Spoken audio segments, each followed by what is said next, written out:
നമസ്കാരം. 10 കൊല്ലം ഒരു സംസ്ഥാനം ഭരിച്ചു മുടിച്ചിട്ട് ട്രഷറി പൂട്ടിച്ചവർ പുതിയ സർക്കാർ വന്ന് ഒരു മാസം തികയുമ്പോഴേക്കും വന്നിരുന്ന് കേരളം തകരുകയാണെന്നും സാമ്പത്തിക പ്രതിസന്ധിയിലാണെന്നും പറഞ്ഞു കരഞ്ഞാൽ എങ്ങനെയിരിക്കും? CPM സംസ്ഥാന സെക്രട്ടറി MV ഗോവിന്ദൻ മാഷ് പുതിയ UDF സർക്കാരിന്റെ ബജറ്റിനെതിരെ ഇറക്കിയ പ്രസ്താവന കണ്ട് അക്ഷരാർത്ഥത്തിൽ ജനങ്ങൾ ചിരിച്ച് മണ്ണ് കപ്പുകയാണ്.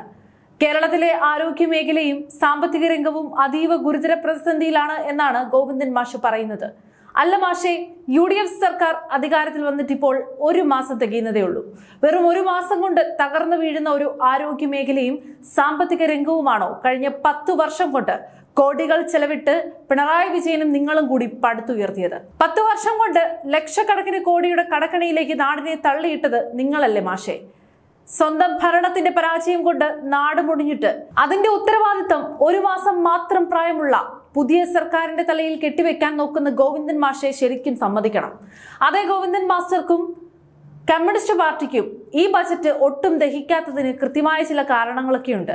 കാരണം ഈ ബജറ്റിൽ പഴയതുപോലെ കോടികൾ പൊടിച്ച് ലോക സമാധാന സമ്മേളനം നടത്താൻ 5 പൈസ വകയിരുത്തിയിട്ടില്ല. പോരാത്തതിന് തുർക്കിയിലെ ഭൂകമ്പത്തിന് പണം കൊടുക്കാനും ക്യൂബയിൽ പോയി പശുവിനെ വാങ്ങാനും ഈ ബജറ്റിൽ തുകയൊന്നുമില്ല.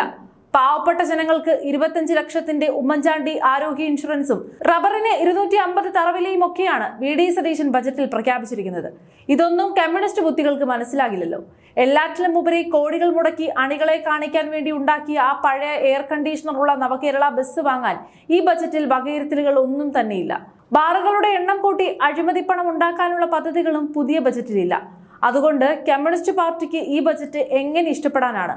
അതുകൊണ്ടാണ് നവലിബറൽ നയം എന്നൊക്കെ പറഞ്ഞ് ഗോവിന്ദൻ മാഷ് നീളൻ പ്രസ്താവനകളുമായി വന്നിരിക്കുന്നത്. മാഷിന്റെ പ്രസ്താവനയിലെ അടുത്ത വലിയൊരു തമാശ നോക്കണം. മിഷൻ സമുദ്ര പദ്ധതിയിലൂടെ തുറമുഖങ്ങൾ സ്വകാര്യവൽക്കരിക്കാൻ നോക്കുന്നു, അദാനിക്ക് വിമാനത്താവളം കൊടുക്കാൻ നോക്കുന്നു എന്നൊക്കെയാണ് മാഷിന്റെ വിലാപം. തിരുവനന്തപുരം വിമാനത്താവളം അദാനിക്ക് കൊടുത്തപ്പോൾ അന്ന് ഭരിച്ചിരുന്ന പിണറായി വിജയൻ സർക്കാർ നിയമസഭയിൽ പ്രമേയം പാസാക്കിയതല്ലാതെ വിമാനത്താവള നടത്തിപ്പിനായി അദാനിയുമായി രഹസ്യ കച്ചവടം നടത്തിയത് ആരായിരുന്നു എന്ന് ജനങ്ങൾക്കറിയാം മാഷേ.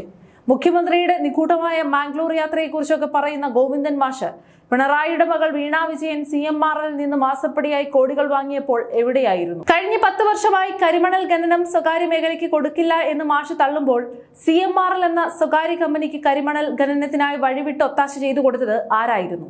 1 ലക്ഷം കോടിയുടെ വികസനം നടത്തിയെന്ന് പറയുന്ന നിങ്ങളുടെ കിഫ്ബി വഴി കേരളത്തെ കടക്കണിയിലാക്കി. ഒടുവിൽ വരും തലമുറയെ പണയപ്പെടുത്തിയത് ജനങ്ങൾ മറന്നിട്ടില്ല. UDF സർക്കാർ പ്രഖ്യാപിച്ച 25 ലക്ഷത്തിന്റെ ആരോഗ്യ ഇൻഷുറൻസിന് 10 കോടി മാത്രമേ മാറ്റി വെച്ചിട്ടുള്ളൂ എന്ന് കുറ്റം പറയുന്ന മാഷെ, ഇതൊരു തുടക്കമാണ്. നിങ്ങളുടെ കാലത്തെ പോലെ കടലാസ് പ്രഖ്യാപനങ്ങളല്ല, കൃത്യമായ ധനസമാഹരണത്തിലൂടെയാണ് ഈ പദ്ധതി നടപ്പിലാക്കാൻ പോകുന്നത്. ബജറ്റിൽ വന്യമൃഗങ്ങളുടെ ശല്യം ഒഴിവാക്കാൻ കടുവയെയും പുലിയെയും കാട്ടിൽ നിന്ന് മാറ്റി പാർപ്പിക്കുന്നതിനെ പോലും ഗോവിന്ദൻ മാഷ് പരിഹസിക്കുന്നുണ്ട്. വന്യമൃഗങ്ങളുടെ ആക്രമണം കൊണ്ട് മലയോര ജനത ജീവനും കൊണ്ട് ഓടുമ്പോൾ അതിനൊരു പരിഹാരം കാണാൻ നോക്കുന്നതിനെ പരിഹസിക്കുന്ന നിങ്ങളാണോ ജനകീയ പാർട്ടി? ശബരിമലയ്ക്ക് 5 കോടി മാത്രമേ നൽകിയുള്ളൂ എന്ന് പറയുന്ന മാഷെ, കഴിഞ്ഞ 10 വർഷം ശബരിമലയെ തകർക്കാനും ആചാരങ്ങൾ ലംഘിക്കാനും പോലീസ് പടയയച്ച് നിങ്ങളുടെ ചരിത്രം ഭക്തർക്ക് നന്നായി അറിയാം. പുതിയ ബജറ്റിൽ ശബരിമലയിലെ ആധുനിക സൗകര്യങ്ങൾക്കായി കൃത്യമായ പദ്ധതികൾ വകയിരുത്തിയിട്ടുണ്ട്.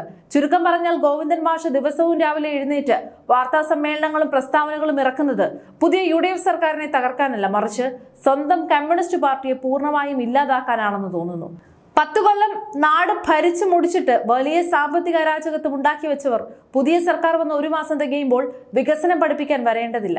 ജനവിരുദ്ധ പ്രസ്താവനകൾ ഇറക്കി പാർട്ടിയുടെ കഞ്ഞികുടി മുട്ടിക്കുന്ന ഗോവിന്ദൻ മാഷിന്റെ ഈ കപട നിലപാടുകൾക്ക് മലയാളി ജനങ്ങൾ തക്കതായ മറുപടി നൽകി കഴിഞ്ഞു.